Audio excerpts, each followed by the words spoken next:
Welcome back to Chuck and Mash with H. Freeze. Now talking about the Pete Hegseth and the military. Pete Hegseth has ordered the Pentagon to basically stop supporting the Scouts of America. What we all knew up until 2018 as the Boy Scouts of America. Apparently they've always had, some ties with them. I was never a Boy Scout, never really knew much about this until it just came up here recently about what he did. And it all kind of tracks with them, talking about DEI and Hegseth's push at this super masculine military. I don't know the funding that they went into, but I do know that they did have basically a program. It was called Jamboree. It's a gathering of thousands of young scouts held every 3 or 4 years. U.S. military lends trucks, ambulances, medical teams, puts on an aviation, skydiving demonstrations. It's at no cost to the scouts. This is something that our Pentagon and military does for them. It's a training exercise for the military, and this is an opportunity to recruit. I don't know what the numbers are, but I'll bet you you can look at our military members. A lot of those were Boy Scouts. If you look at kind of how that's rounded out, and it's an excellent recruiting opportunity from an early age, right? That's what they want. What are your thoughts on that, H. Freeze, as far as the Boy Scouts? I know you said you had a very short stint with the Boy Scouts.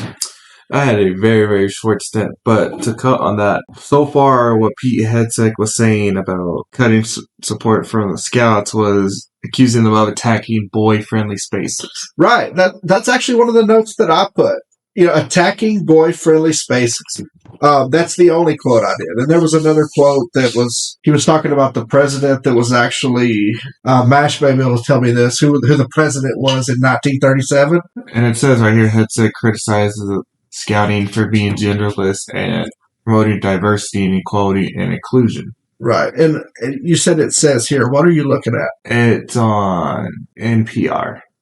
NPR. Okay, we're just talking about NPR. But yeah, so calls for the Pentagon to no longer provide medical and logistical aid to the National Jamboree, which I was talking about a while ago, which is, I guess it's a 3 to 4 years. They throw this. Big O to do. And 20,000 scouts, they take them to a remote site in West Virginia.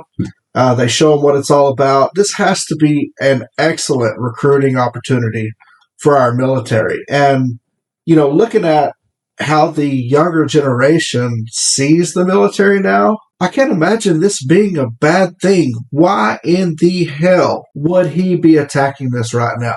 Well, we all know that Pete Hegseth already has attacked our members in our military for being transgender, for being female, for being gay. As you pointed out, only in the last few years have they been called the Scouts of America because they also allow females in. And if you remember all the way back in 2001, when they had that big hubbub about openly discriminating against gay scouts and scout leaders, several celebrities and famous people like Steven Spielberg had publicly pulled their funding from scouts because they didn't tolerate the discrimination against certain people. And now here we have this day where he's openly targeting certain groups of people in our military, and he clearly does not want anybody else who's of that class to join the military. So getting rid of the Boy Scouts is right in line with his current behavior. Right. Well, this is congressional money that's been deemed, what did I say, Jamboree? Yes, the Jamboree. So this is actually money that's been set aside by our House. This is bipartisan, supposedly, right? That we fund this and that we do this. This is the, opportunity for our military to be exposed to the scouts. And Pete Hegseth has actually used his powers because it does say if it's in national security, that he can pull this. So just like, Trump using, his powers, saying that we're in some kind of crisis, being able to kind of overreach there and circumvent Congress is what I'm trying to say. Hegseth has used the same thing to pull the funding from this. And, when I looked this up and we started kind of talking about this, the first picture that was pulled up was a Boy Scout had a rainbow bow on his neckerchief. It was a rainbow neckerchief on his uniform. And so I could see where they start to get into this woke thing where, MAGA and the conservative side is going to be, against that part. In 2018, under the Trump administration, they did start welcoming girls into the Scouts. In May 2024, they announced that they would change the name to Scouting America, focusing on inclusion. So, this to me is a direct result of this big attack of DEI that came immediately when Trump was appointed or Trump was elected. When they started taking away all the DEI, everything minority, everything women, everything, DEI inclusion, all of that sort of thing. And then Hegseth comes in, this wannabe super masculine, wanting all of the military members to be, buff and ripped. And this, like H. Freeze said, this attack on boy-friendly spaces. Can't even do the pull-up, but we ain't going to talk about that. I know I sure can't. I can't help but notice this administration, the way they describe people is awfully homoerotic. It really is. Especially Trump. But Hegseth, that alcoholic, this dude, he's something else. I bet he's got a few skeletons in his closet. Definitely. One of the things here, under the cuts of this, they're no longer going to allow the troops to meet at any military installations. And whenever, I got a lot of my things off NPR. H. Freeze talked about NPR. Trump has, basically demonized NPR, said it was, even worse than CNN. I challenge anyone to actually listen to NPR or TPR here in Texas, and listen to it with an open mind and see if there's any actual talking point that's being made, or is it just someone that's actually giving you the facts.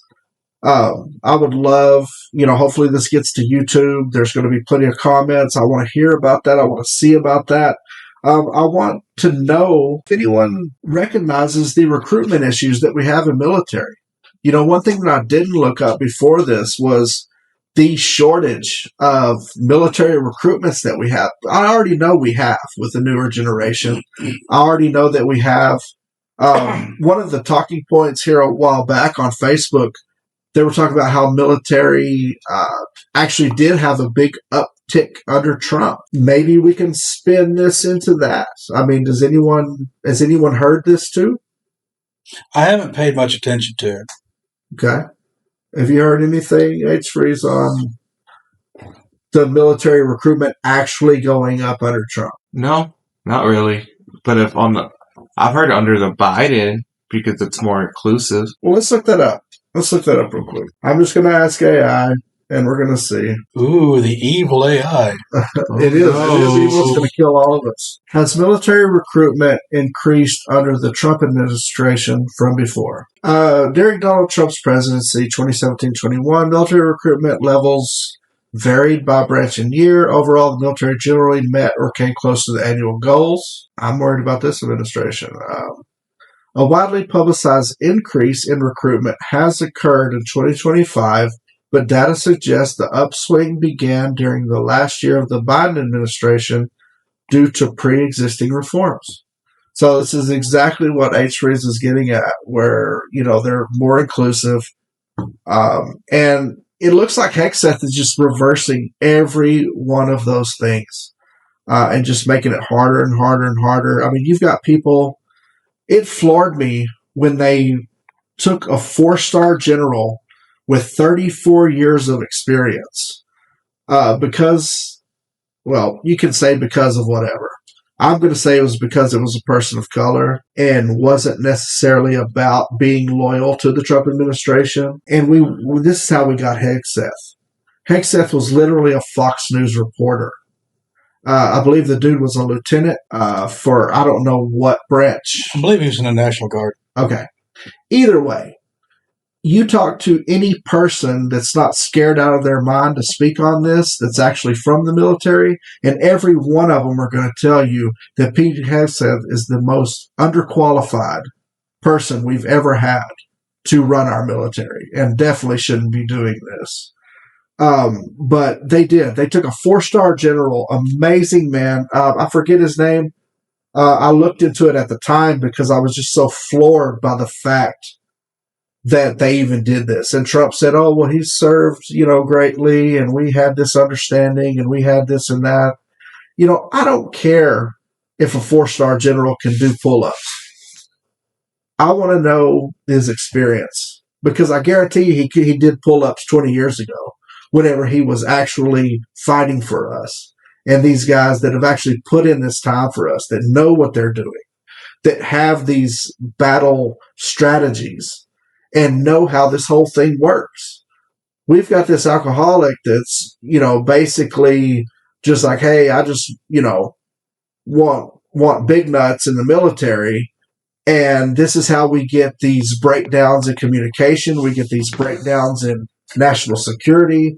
I mean, literally putting war plans on an app. Not just on an app with a reporter that they didn't know was in the chat room. And while one of them was in Russia using Russia telecommunications in order to send and receive the messages. Right. So a complete shit show. Exactly. So to spin this from the military scouts to Hegseth, I think, at the ending of this, basically this is another one of Hegseth's war on, DEI, and basically his over masculinizing, if that's a word, of the military and everything. And just basically, trying to get everybody that isn't a super masculine MAGA male out of his area. What you just said, because it says right here, he argues that the scouts have strayed from their mission to cultivate masculine values. Right. But the thing was that the mission? Like, you said you had a short stint. I know it was short, and they may not have said that, but was there anything when you started in the Boy Scouts that said, hey, we want to make you a masculine guy? No, it was just camping techniques, survival, right, all that. And it was more of being, what's the word? Inclusive. Inclusive with everyone. Right. And so to go from the other side of that, was it really necessary to stop the Boy Scouts of America and turn it into the Scouts of America when we still have the Girl Scout cookies? We still have the Girl Scouts. Why did we do this to the Boy Scouts and turn it to Scouts? Well, why was there a difference? Why is it that the Boy Scouts go out there and learn survival and hunting and whittling on sticks, and the girls have to go out and sell cookies? I get Why that. can't they be taught the same thing? I get that. And, from a conservative point of view, why not teach the girls the more gender role of that, where they're learning, the cooking, the knots, just like the boys. They're learning more of the gender role, because that's where we're moving back towards. Not completely opposed to it, just to try to understand the other side of it. I was all for everything just being Scouts and everybody learning the same thing. But why did we have to get rid of the Boy Scouts and make it into the Scouts and keep the Girl Scout? Something that everybody should think about. Definitely leave everything in the comments. Let us know what you think about the Boy Scouts, the Scouts of America, Girl Scouts, and the Girl Scout cookies, because, I love my... 10 minutes to best, I'll fight you for it. Right. Lemon drop.